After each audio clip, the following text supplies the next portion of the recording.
ওখানে পৌঁছানোর পর আমি প্রথমে একটু নিজেকে দেখে নিচ্ছিলাম লুকিয়ে লুকিয়ে যে হ্যাঁ আদৌ ঠিকঠাক লাগছে তো। আর এই জায়গাটা ছিল যে সোজা একটা হাই রোড তোমরা দেখতে পাচ্ছ, আমি জুম করে দেখালাম, তো ওটা হচ্ছে মানকড় রোড। ওখান থেকে একটু ভেঙে দুটো বাড়ি পরে ছিল এই জায়গাটা। দিন আমার এখানে সব থেকে বেশি ভালো লাগে কি জানো তো, ওই যে মানে বাগানের মতো রয়েছে, এত সুন্দর লাগে বেশ গাছগুলো দেখতে।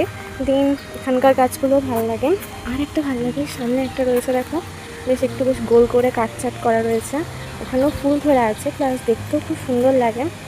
তো আমার প্রচণ্ড ভালো লাগে। ওর ভেতরটাই ঢুকেছিলাম, একবার মনে হয় ঢুকেছিলাম, কিন্তু বেশি ঢুকতেও মানে ভয় লাগে। আর এখানে আমি ওয়েট করছিলাম যে কখন কাস্টমার আসবে, কারণ আজকে আমি একটা গাড়ি ডেলিভারি করব। এর আগেও আমি অনেক ডেলিভারি করেছি, কিন্তু তখন হয়তো ব্লগে সেরকম দেখানো হয়নি। আমি জানো তো সাজগোজ একদম পছন্দ করি না, কখনো কখনো এমনও হয়েছে আমি বাইক ড্রেস পরেও ডেলিভারি করতে চলে গেছি। আর এখানে কাস্টমার আসার একটু আগে আমি কয়েকটা জলখাবার নিয়েও এসেছিলাম। আর ডেলিভারি করতে করতে এত বৃষ্টি নেমে গেল, তারপর তো সেরকম ছবি ভিডিও সেরকম করা হয়নি। আর আমরা এখানে ওয়েট করছিলাম যে কখন বৃষ্টিটা থামবে আর আমরা একটা ছোট ভিডিও বা কয়েকটা ছবি যেগুলো ডেলিভারিতে করতে হয় তো সেরকম করবো। তারপর ওয়েদারটা মোটামুটি ভাবে পরিষ্কার হলো, আর এখানে দাদা ভাই কিছু কথা বলে দিচ্ছিল যে কিরকম আমাদের ব্যবহার লেগেছে বা গাড়ি কেমন লেগেছে। দিন সবকিছু কমপ্লিট হয়ে যাওয়ার পর আমি একটু জাস্ট বসলাম, বসে একটু ঠান্ডা খেয়ে নিচ্ছিলাম, কারণ তখন থেকে কন্টিনিউয়াস কাজ করে করে প্রচন্ড ঘেমে গেছিলাম আর কি। বাড়ি চলে এলাম, কিন্তু হ্যাঁ আমি সবটা খাইনি, মায়ের জন্য একটু নিয়ে এসেছিলাম।